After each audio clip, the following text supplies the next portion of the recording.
Comme j'avais pu déjà en parler dans cette vidéo juste ici, d'ailleurs je vous conseille d'aller la regarder après celle-ci, histoire de comprendre mon raisonnement un petit peu plus en détail. Puis de mettre un petit like, hein, ça fait toujours plaisir, puis de partager, puis... À mes yeux, Warwick doit disparaître. Alors, je dis pas ça parce que j'ai pris un gang de trop de sa part qui m'affiche cet écran à 3h du mat, mais je parle d'un point de vue scénaristique. Pour en arriver à cette conclusion, je m'appuie sur plusieurs choses, comme des interviews ou des commentaires de personnes responsables de la série. Pour commencer, j'aimerais vous montrer un petit bout d'une interview de Christian Linke, l'un des papas d'Arcane, datant de 2022. Alors, ça dure environ 50 secondes, c'est en anglais, mais pas de panique, je vous ai sous-titré tout ça. So another thing that we learned a little bit ago is that we will be getting a season 2 of Arcane, and I was wondering what sort of direction do you think we might see a season 2 of this show go in? We always said to ourselves that our first season should really establish our characters and get them to the point where they are pretty close to, you know, the version of the characters from our game. So we in a way, it's kind of like really truly their origin story. Season 2, we definitely always wanted to take it further, to say, okay, now that we kind of know these characters and they exist in our audience's minds, also where do they go from here, you know? And so there's just every character really is becoming a bit of the opposite of who they were in season 1. So, you know, I know it's a lot of vague language, but it's I guess, you know, just more of the same and deeper. Comme on peut le voir ici, la saison 2 d'Arcane prévoit de nous surprendre dans l'évolution de ses personnages. Alors parfois ça peut être choquant pour certains, mais évident pour d'autres, comme dans le cas de Vi qui devient Enforcer. Les fans de League étaient au courant de cette évolution depuis 2012. Mais dans d'autres cas, je pense que ce développement opposé dont parlait Christian ne sera pas l'équivalent d'un virage à 180 degrés, mais quelque chose de plus subtil. Comme j'avais pu le dire dans mon ancienne vidéo, j'aimerais qu'on se concentre sur la réponse d'Amanda Overton, l'une des scénaristes d'Arcane. Pour elle, l'histoire de la série se concentre surtout autour d'une question. Est-ce que les deux sœurs vont répéter les erreurs de leur père? Elle ajoute aussi qu'au fur et à mesure que l'histoire de Vi et Jinx avancera, elle espère qu'on pourra voir les parallèles avec l'histoire de Silco et Vander.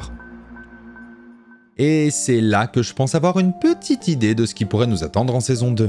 Alors, je vais principalement parler de Warwick, mais pour le faire, je vais devoir aborder le cas de Vi et Jinx en surface. Si jamais vous voulez que j'entre plus en profondeur dans l'analyse et les théories sur les deux sœurs, je vous laisse me le dire en commentaire. Bon, là, c'est plus vraiment un secret pour personne, mais Vander et Warwick.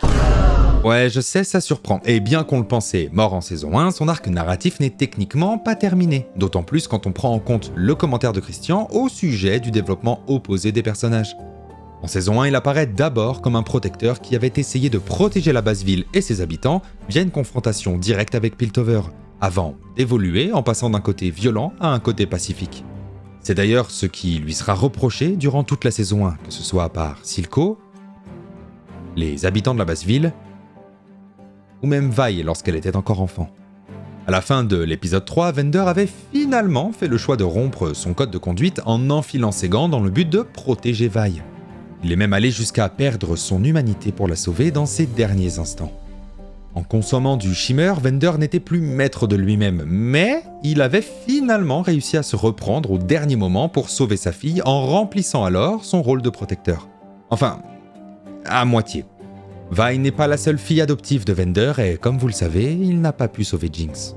Mais faire revenir ce personnage juste pour le voir devenir Warwick et servir de traumatisme à Vi, je pense pas que ce soit suffisant. Il y a beaucoup plus à faire avec lui d'un point de vue scénaristique.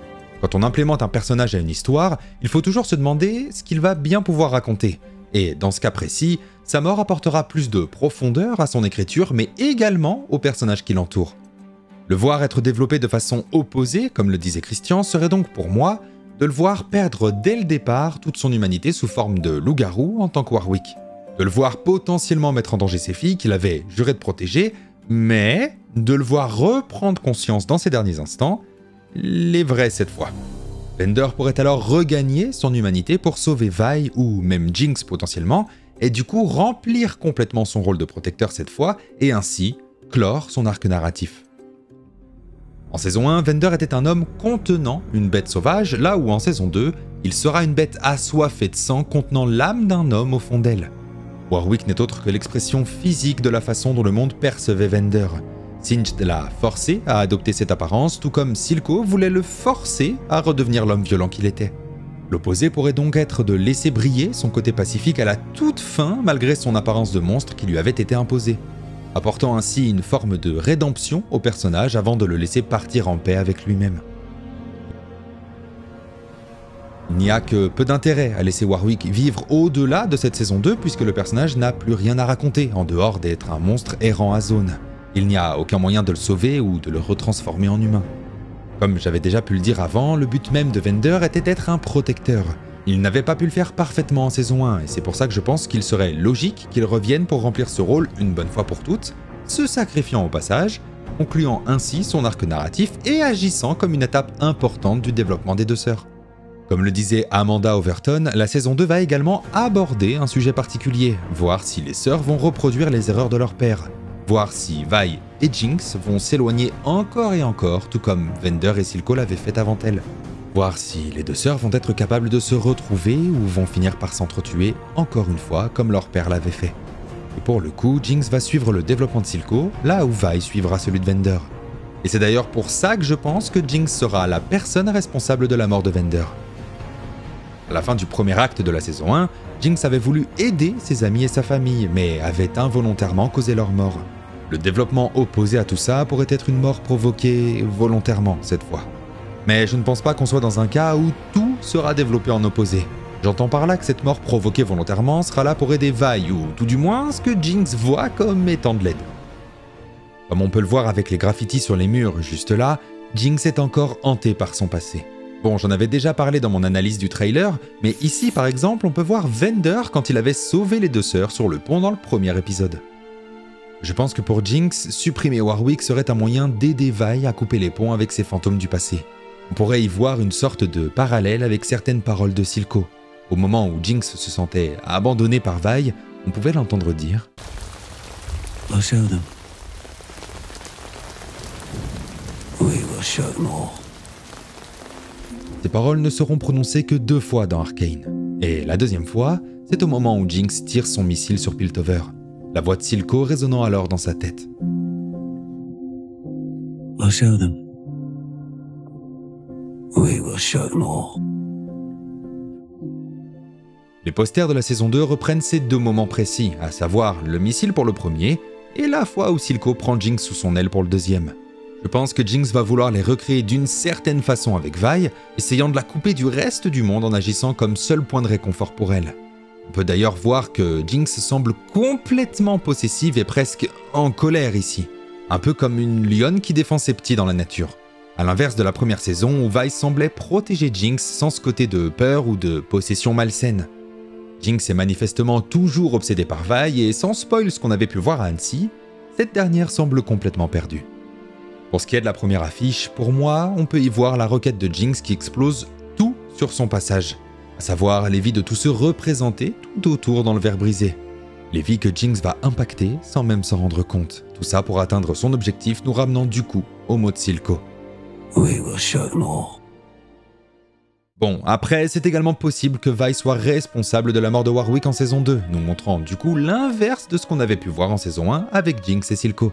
La seule raison qui pourrait mener Vi à faire ça serait de protéger Jinx d'une potentielle attaque, mais du coup, ça voudrait dire qu'elle choisirait sa sœur à la place de son père, la rapprochant du développement de Jinx en fin de saison 1, quand elle avait choisi d'éliminer Silco au lieu de Vi. Mais en faisant cela, le développement de Vander serait alors complètement abandonné à une fin tragique, l'empêchant d'être le protecteur qu'il était destiné à devenir, l'empêchant même d'avoir cette rédemption sur sa fin et de ne pas être le monstre que tout le monde voulait qu'il soit. Cette fin nous montrerait alors que, jusqu'au bout, il n'aura été qu'un pantin, loin d'être maître de son propre destin.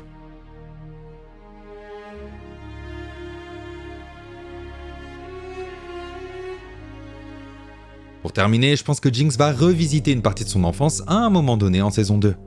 Comme on peut le voir ici, le bras de Sevika que Jinx semble avoir réparé comporte des panneaux du tableau des scores de la Punch Machine qu'utilisaient Vi et Jinx enfant.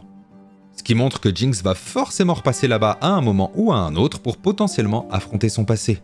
D'ailleurs, bon, je suis le seul à avoir trouvé ce détail, donc je pense que ça mérite un petit like et un abonnement. Après, bon, je veux pas vous forcer la main, mais...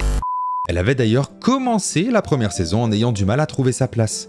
C'est même une des raisons qui vont lui faire péter un câble quand Vi lui demandera de rester à l'écart. L'opposé de cette situation ne serait pas simplement de trouver sa place, mais d'être un symbole pour les autres.